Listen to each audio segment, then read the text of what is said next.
سيدي أبو جودات، المتابعين طلبوا تعمل فلقة ليوسف الخان. وليش ما شحطوا لهون؟ المشكلة سيدي أنه ما مثل بباب الحارة. بتشحط لي إياه لهون حتى لو كان بأفغانستان.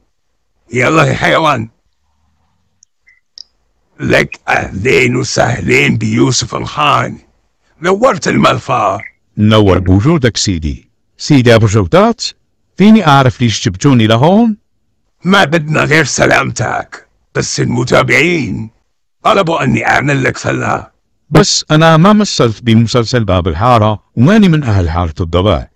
لك أنا أبو جودة وما في شغلة بتسحب علي، ولو طلبوا مني المتابعين أني أعمل فلقة لشاروخان راح اشحطه لهون وأعمل له فلقة.